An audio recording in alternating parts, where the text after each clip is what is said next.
Hello students, welcome to the channel C2 commerce concepts.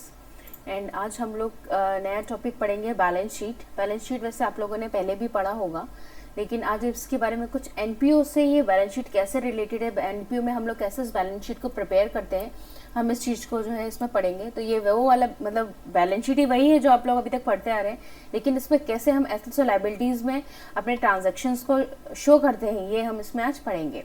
Okay, so now let's start. Okay, so the balance, पहले हम लोग meaning समझ लेते हैं कि बैलेंस शीट होती क्या है। So balance sheet is a statement that shows the financial position of an organization और enterprise at a particular date. Okay, तो बैलेंस शीट क्या है कि बैलेंस शीट जब हम बनाते हैं तो वो हमें वो सबसे लास्ट में बनाते हैं। आप लोग ने पहले भी जो क्लास 11th में ट्रायल बैलेंस पढ़ा होगा, तो ट्रायल बैलेंस P&L अकाउंट, और देन उसके बाद हम बैलेंस शीट को बनाते हैं। और बैलेंस शीट में भी हम लोग के लिए क्या होता है कि लायबिलिटी साइड किसकी इक्वल होनी चाहिए, एसेट साइड की, यानी कि both the side should be equal.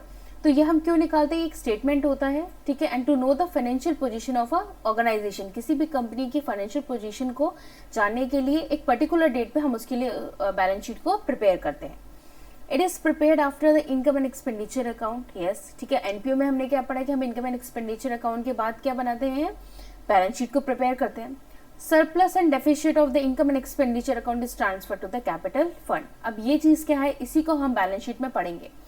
Okay, तो पहले हम लोग ये देख लेते हैं कि बैलेंस शीट का फॉर्मेट कैसे होता है, ठीक है।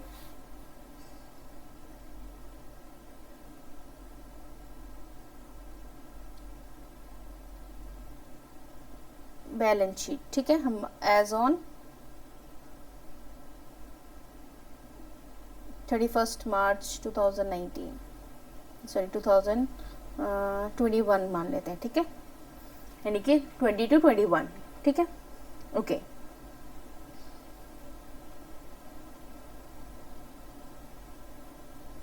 ओके, सो ये होती है हमारी लायबिलिटी साइड्स,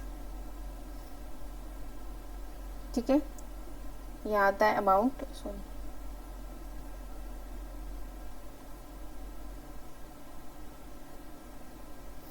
ये होती है हमारी एसेट साइड, ठीक, और ये हो गया हमारा अमाउंट, ठीक है। अभी हम लोग ने लास्ट लाइन को पढ़ा कि लास्ट लाइन में क्या बोला था, सरप्लस एंड डेफिसिट। आप लोग ने जब ट्रायल बैलेंस पढ़ा होगा तो उसमें क्या होता था कि कैपिटल में हमारी जो भी नेट प्रॉफिट या नेट लॉस आता था, हम उसको प्लस ऐड या सब्ट्रैक्ट करते थे।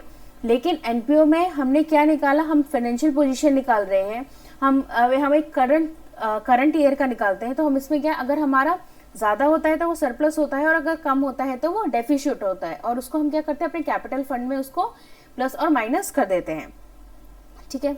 तो हमारा कैपिटल फंड हमने यहाँ लिखा, ठीक। और अगर हमारा डेफिसिट हुआ, सरप्लस हुआ, तो हम इसको क्या करेंगे, ऐड कर देंगे, और अगर डेफिसिट हुआ तो उसको हम माइनस कर देंगे।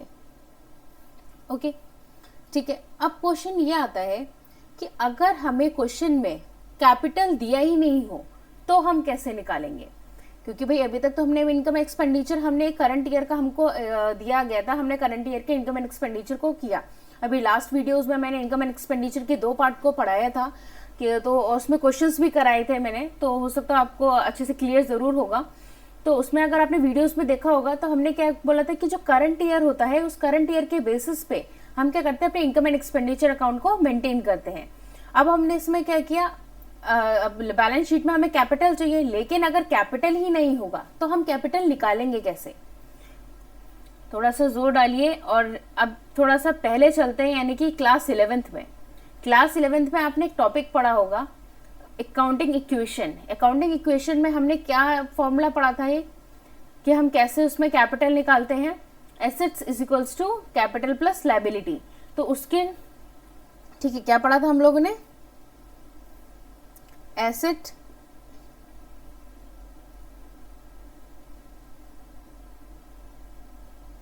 Is equals to capital plus liability, ठीक है। तो इस फॉर्मूले को ही हम, अब इसमें अब आप बोलोगे इसमें एसेट नहीं है, कैपिटल लायबिलिटी नहीं है, तो वो जो क्वेश्चन दिया होगा उसमें हमको क्या एसेट्स दी होंगी और लायबिलिटी दी होगी। बैलेंस शीट भी क्या बनाता है, बैलेंस शीट भी इसी के फॉर्मेट पे बनाता है कि इधर हमारी लायबिलिटीज होती हैं और इधर हमारे एसेट्स होते हैं।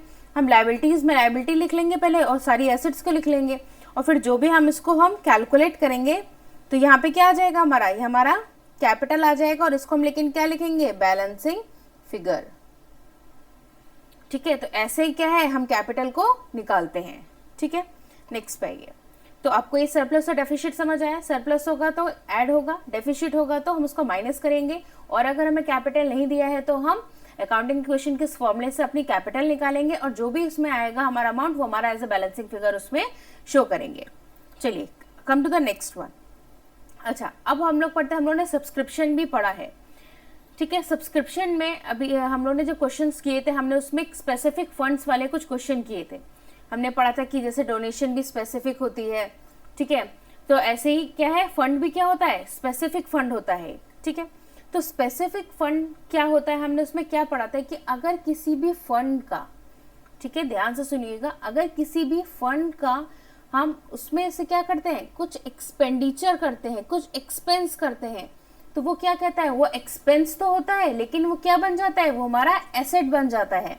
क्योंकि आप उस एक्सपेंस से क्या बना रहे हो, कोई एसेट बना रहे हो, तो वो हमारा क्या हो जाता है, वो कोई भी कैपिटल एक्सपेंडिचर जो होता है वो हमारे क्या होगा, वो हमारे एसेट में जो है उसका अमाउंट लिखा जाएगा। ठीक है, ठीक है, जैसे अभी एक एग्जांपल ले लेते हैं।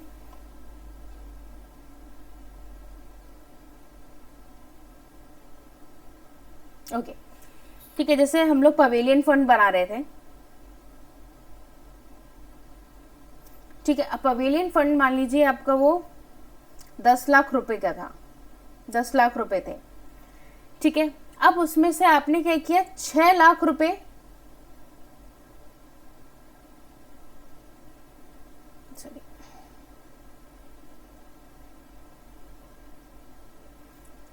आपका क्या होगा, आपका यहां से तो माइनस हो जाएगा। ठीक है, लेकिन क्या होगा, ये हमारा किधर आ जाएगा, ये एसेट साइड आ जाएगा। तो हम इसको किस साइड लिखेंगे, ये हमारा जो होगा 6 लाख वो हम इसको एसेट साइड पे शो करेंगे। ठीक है, क्योंकि हमने क्या किया, वो एक कैपिटल एक्सपेंडिचर है, क्योंकि कैपिटल एक्सपेंडिचर जब किसी भी स्पेसिफिक फंड में करते हैं तो वो हमारा एसेट बन जाता है। ठीक है, नेक्स्ट देखिए।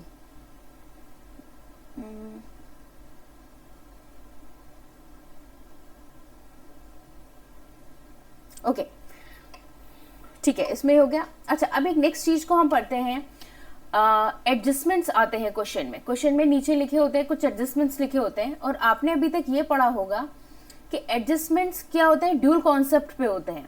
ठीक है, ड्यूल कॉन्सेप्ट मीन्स का मतलब क्या होगा कि वो कहाँ पे शो होंगे, वो 2 जगह शो होंगे। ठीक है, आप जैसे ट्रायल बैलेंस करते थे, trial balance P&L and balance sheet बनाते थे। ठीक है, तो उसमें क्या होता था कि अगर कोई भी एडजस्टमेंट है तो उसको हम 2 जगह शो करते थे, लेकिन एनपीओ के केस में कुछ ऐसे एडजस्टमेंट्स होते हैं जो दोनों जगह शो नहीं होते हैं। हाँ, नहीं होते हैं, इस बात पे ध्यान दीजिएगा। क्यों नहीं होते हैं, क्योंकि हम इसमें इनकम एंड एक्सपेंडिचर अकाउंट और बैलेंस शीट जो बनाते हैं वो हम करंट ईयर के बेसिस पे बनाते हैं। अगर कोई चीज करंट ईयर की है तो हम इसको लिखेंगे, और अगर क्या है, अगर कोई भी एडजस्टमेंट करंट ईयर का है तो हम उसको करंट ईयर में लिखेंगे, अगर प्रीवियस ईयर या नेक्स्ट ईयर का होगा तो हम उसको शो ड्यूल कॉन्सेप्ट के थ्रू से नहीं करेंगे, यानी कि हम उसको दोनों जगह नहीं दिखाएंगे। ओके, जैसे हमने पढ़ा था आउटस्टैंडिंग लायबिलिटीज, प्रीपेड एडवांस। ठीक है, तो अभी जैसे इसमें मान लेते हैं कि अगर कोई भी आउटस्टैंडिंग एक्सपेंस होगा हमारा तो वो क्या हो जाएगा, वो तो हमारे यहाँ ऐड हो जाएगा। आउटस्टैंडिंग एक्सपेंस का मतलब क्या हो गया, देना था पर दिया नहीं। ठीक है, देना था पर दिया नहीं, तो वो क्या हो गया, हमारा आउटस्टैंडिंग एक्सपेंस हो गया, तो वो हमारे क्या हो गया, लायबिलिटी हो गई। तो वो उसको क्या करेंगे, हम इसमें ऐड करेंगे। ठीक है, एडवांस रिसीव्ड,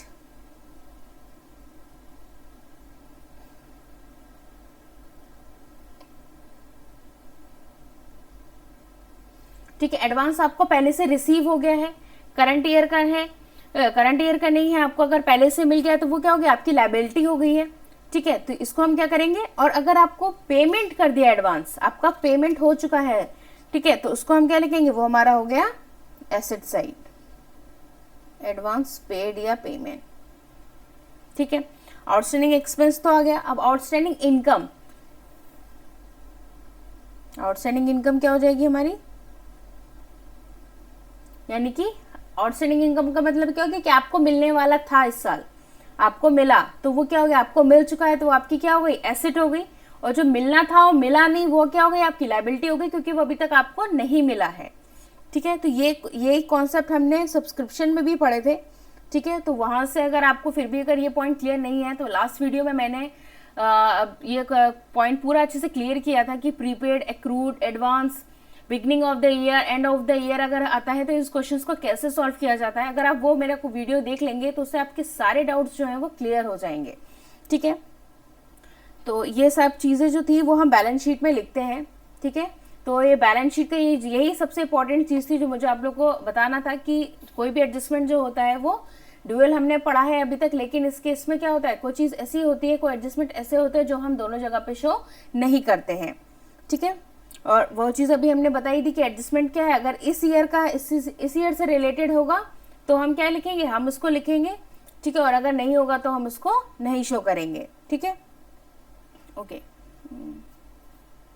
तो इससे रिलेटेड आप क्वेश्चंस करिएगा। अगर फिर भी आपको कोई प्रॉब्लम होती है, कहीं आप फंसते हैं, कोई डाउट होता है आपको, तो आप मुझे कमेंट सेक्शन में कमेंट करके ज़रूर बताइएगा। और इससे पहले वाले वीडियो भी ज़रूर देखिएगा ताकि आपको ये वीडियो और अच्छे से समझ आए। So that's for all today. Thank you students. Will like, share and subscribe my channel.